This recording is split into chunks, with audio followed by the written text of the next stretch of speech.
जय हिंद एवरीवन। तो आज हमारी क्लास नंबर होने वाली है 2, जिसमें हम प्रीवियस ईयर के क्वेश्चन देख रहे हैं जो आने वाले एसएससी एग्जाम में इंपॉर्टेंट होने वाली है, चाहे रेलवे हो या एसएससी, सभी एग्जाम में इंपॉर्टेंट होने वाली है। आपने हड़प्पा सभ्यता का मोहनजोदड़ो स्थल किस नदी के तट पर स्थित है? तो ये है सिंधु नदी। सिंधु नदी के किनारे जो है हड़प्पा जोदड़ो का मोहनजोदड़ो स्थल है। मोहनजोदड़ो स्थल सिंध पाकिस्तान के लरकाना जिले से सिंधु नदी के दाएं तट पर स्थित है। इसकी खोज जो है राखालदास बनर्जी ने 1922 में की थी। मोहनजोदड़ो का शाब्दिक अर्थ होता है मृतकों का टीला। तो ये चीज आपको ध्यान में रखना है। क्वेश्चन नंबर 2, धौलावीरा का प्राचीन शहर किस राज्य में स्थित है? तो धौलावीरा का जो प्राचीन राज्य है वो है गुजरात में स्थित। हड़प्पा स्थल धौलावीरा गुजरात के कच्छ जिले में स्थित है। इसकी खोज जो है जगतपति जेपी जोशी ने 1967 से 68 में की थी। धौलावीरा को जुलाई 2021 में जो है 40वां यूनेस्को विश्व धरोहर स्थल घोषित किया गया है। तो ये चीज भी आपको ध्यान में रखना है। और अभी नया जो 45वां हुआ है वो हुआ है सारनाथ का स्तूप। निम्नलिखित में से कौन सा सिंधु घाटी स्थल अब पाकिस्तान में स्थित है? तो पाकिस्तान में जो है हड़प्पा जो है पाकिस्तान में स्थित है, लोथल गुजरात में है। हड़प्पा वर्तमान में पाकिस्तान के साहिवाल जिले में रावी नदी के तट पर स्थित है। इसकी खोज जो है दयाराम साहनी ने 1921 में की थी। तो ये हो जाएगा आपका आंसर। क्वेश्चन नंबर 4, प्राचीन भारतीय इतिहास के किस काल में मिट्टी के बर्तनों का पता लगाया गया था? तो मिट्टी के बर्तन जो है वो नवपाषाण काल में पता लगाया गया था। नवपाषाण काल में मिट्टी के बर्तनों के साक्ष्य मिले, जैसे मेहरगढ़। पुरापाषाण काल में रॉबर्ट ब्रूस फूड ने मद्रास के पल्लवरम में प्रथम हस्त कुठार की खोज की थी। तो ये चीज आपको ध्यान में रखना। अपना आंसर आ जाएगा नवपाषाण। आकाशगंगा वर्गीकृत की गई है। तो आकाशगंगा जो है एक सर्पिलाकार गैलेक्सी के रूप में है। गैलेक्सी जिसमें हमारा सौरमंडल स्थित है उसे आकाशगंगा कहते हैं। हमारी आकाशगंगा का आकार जो है सर्पिलाकार है। एंड्रोमेडा हमारी आकाशगंगा के सबसे निकट वाली आकाशगंगा है। तो ये भी ध्यान में रखना है कि एंड्रोमेडा जो है सबसे निकट वाली आकाशगंगा है अपने। क्वेश्चन नंबर 6, वह सीमा जिसके बाहर तारे आंतरिक मृत्यु से ग्रसित होते हैं कहलाती है? तो आंतरिक मृत्यु से ग्रसित होने वाले जो है वो है चंद्रशेखर सीमा। सुब्रमण्यम चंद्रशेखर ने 1.44 और द्रव्यमान की वह सीमा निश्चित की थी जिसके अंदर के तारे श्वेत वामन बनते हैं और जिसके ऊपर के द्रव्यमान वाले सारे न्यूट्रॉन जो है स्टार या कृष्ण बीवर में परिवर्तित होते हैं। तो चंद्रशेखर सीमा अपना आंसर आ जाएगा। ब्लैक होल की जानकारी दी थी। ब्लैक होल की जो जानकारी है वो चंद्रशेखर नहीं दी थी, एस चंद्रशेखर। ब्लैक होल की जानकारी सर्वप्रथम एस चंद्रशेखर ने दी थी, जिसके अनुसार यदि तारे का द्रव्यमान चंद्रशेखर सीमा से अधिक हो तो उसमें तीव्र विस्फोट होता है, वो अब ब्लैक होल बन जाता है। तो ये चीज आपको ध्यान में रखना है। सुपरनोवा है क्या? तो सुपरनोवा एक क्या है? सूर्य के द्रव्यमान से कई गुना अधिक द्रव्यमान वाले तारों के जीवन के अंतिम चरण में एक तीव्र विस्फोट होता है जिसे सुपरनोवा विस्फोट कहते हैं। इसके बाद तारा मृत प्राय हो जाता है। तो यह एक मृत प्राय तारा है। क्वेश्चन नंबर 9, एक निश्चित आकृति में व्यवस्थित तारों का समूह कहलाता है? वो कहलाता है नक्षत्र। तारों के ऐसे समूह जो एक निश्चित आकृति में व्यवस्थित होते हैं नक्षत्र कहा जाता है। उदाहरण के लिए सप्तऋषि है ना, जिसको ऊर्जा मेजर भी कहा जाता है। क्वेश्चन नंबर 10, 1999 के माल्य मिंटो सुधार के संदर्भ में कौन सा कथन सही है?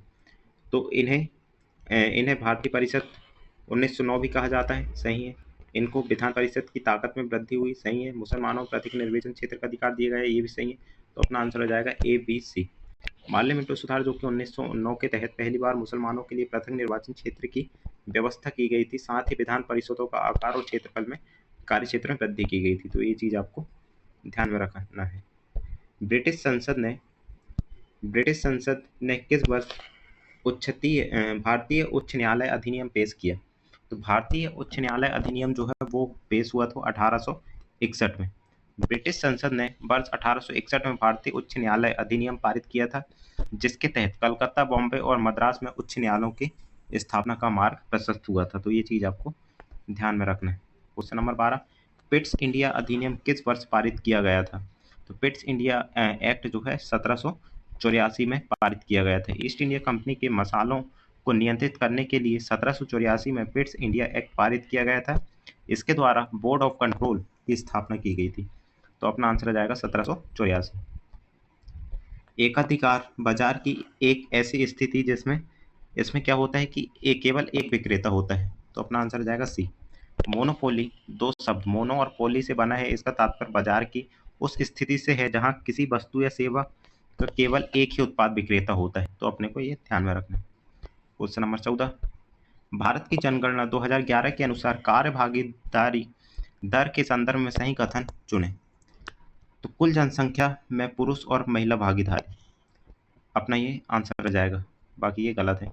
जनगणना 2011 के अनुसार भारत में कुल कार्य भागीदारी 39.8% रही, जिसमें पुरुषों की भागीदारी 53.29 और महिलाओं की जो है 25.51% है।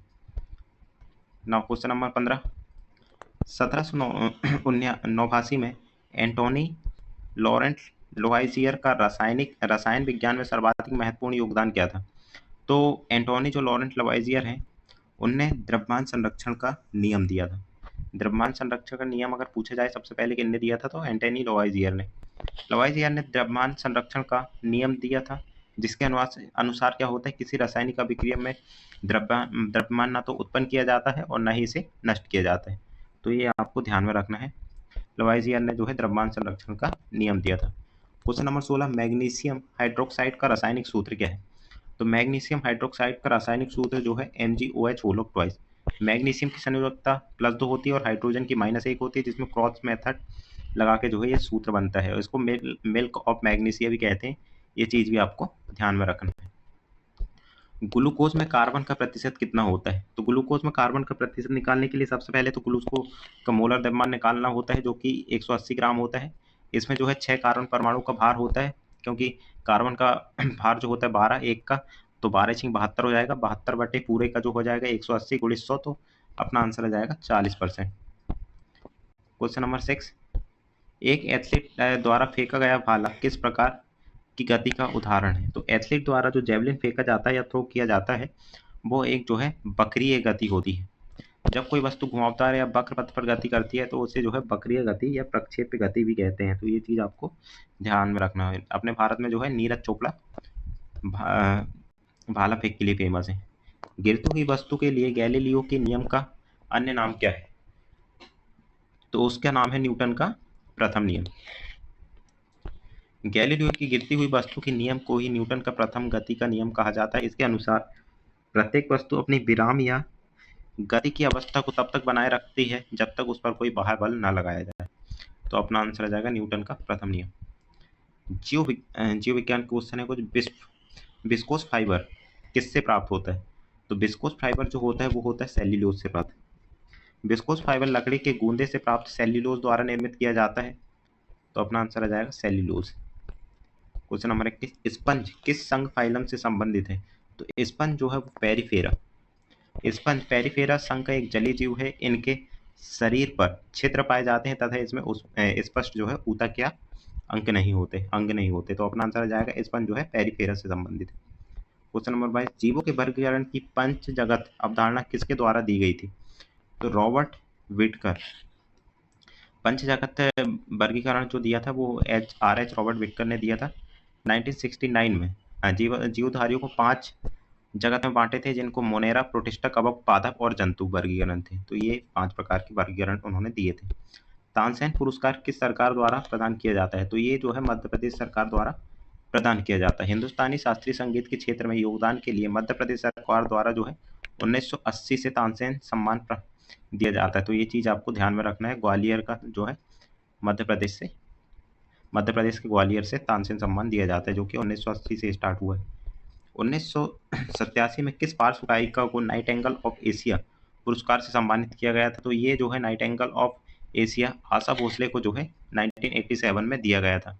प्रसिद्ध पार्श्व गायिका आशा भोसले को 1987 में नाइटिंगेल ऑफ एशिया पुरस्कार से नवाजा गया था। तो अपना आंसर आ जाएगा आशा भोसले। नाउ आज का लास्ट क्वेश्चन है, मोहन बीड़ा के आविष्कार पंडित विश्व मोहन भट्ट ने किस वर्ष में ग्रैमी पुरस्कार जीता था। तो जो मोहन बीड़ा के आविष्कार हैं वो है पंडित विश्व मोहन भट्ट, और इनको जो ग्रैमी पुरस्कार मिला था वो मिला था 1994 में। प्रसिद्ध संगीतकार जो है पंडित विश्व मोहन भट्ट ने मोहन बीड़ा का आविष्कार किया था और उन्हें 1994 में प्रतिष्ठित ग्रैमी पुरस्कार से सम्मानित किया गया था। तो अपना आंसर आ जाएगा बी। बाकी आपको क्लास कैसी लगी कमेंट करके ज़रूर बताएं, लाइक सब्सक्राइब जरूर करें। Thank you.